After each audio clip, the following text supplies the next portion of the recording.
Tātad, man godīgi sakot, nav bijis laika rakstiski kaut ko formulēt savam blogām, un tādēļ es esmu nodomājis to darīt šeit, nu, samērā vēlā vakarā ar video starpriecību, veicot tiešu YouTube ierakstu.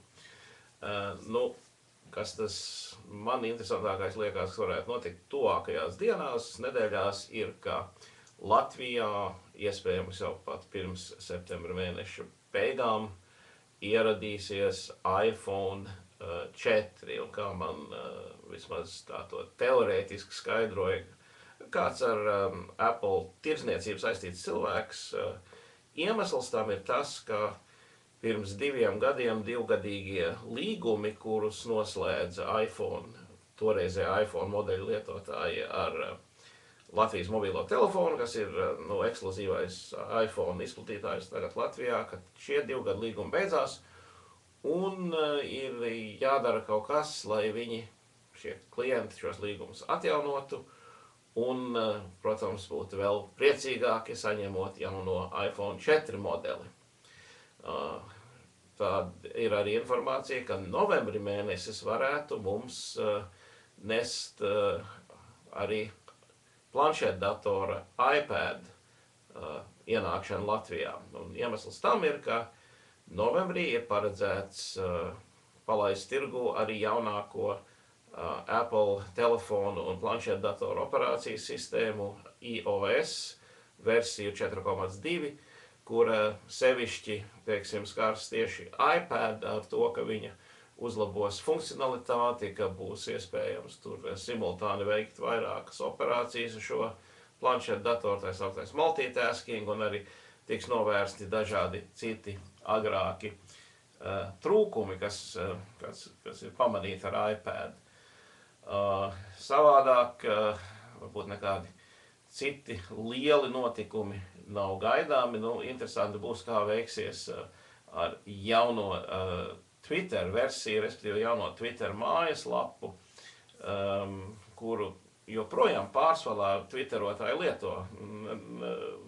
Šitādi te trešās puses rīki kā TweetDeck un citi tie joprojām ir mazākumā starp lietotāju skaitu. Kā mēs visi zinām, ar Twitter burtiski notika globāls bardaks šīs dienās, jo tika kaut kādā veidā ieperināts, lietojot tādu tā saukto XSS exploitu, ieperināts ļaunprātīgs, ļaundabīgs kods vecajā Twitter mājaslapas versijā, kā rezultātā tūkstošiem Twitter kontu sūtīja dažādas veida drāzu un ķēmus, līdz ko Twitter konta lietotājs ar peli vai ar kursoru pieskārās zināmām lapas daļām. Man arī tas notika, tad, kad es to sāku pētīt eksperimentāli, jo es parasti lietoju TweetDeck.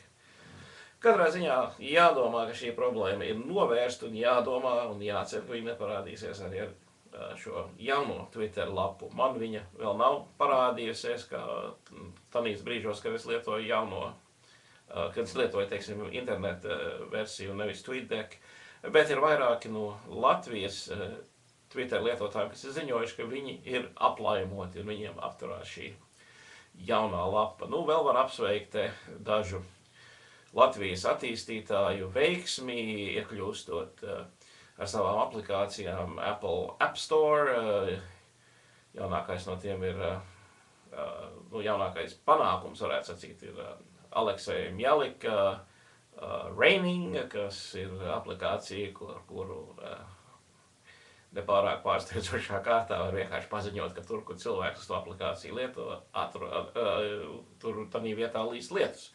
Bet nākotnē šī aplikācija ļaus arī tādā sociālā tīkla vai pilsoniskā žurnalistikas veidā ziņot par citiem laika apstākļiem, ka ir saulains, ka ir silts, ka sniegs, vai ne, ka sevišķi mūsu platumgrādos ziemā varbūt ir parastāk liek nekā lietus. Nu, veiksmi Aleksejam, veiksmi arī citiem Twitter, Apple aplikāciju attīstītājiem. Nu, tas apmēram viss, kas man sakams, ir vēla nakts, bet citādi man ir grūti izpausties savā blogā, jo dienā ir citi darbi, ko veikt, šajā šifrē intervijas, un jāraksta ziņas uz fabrikas slidošo lenti.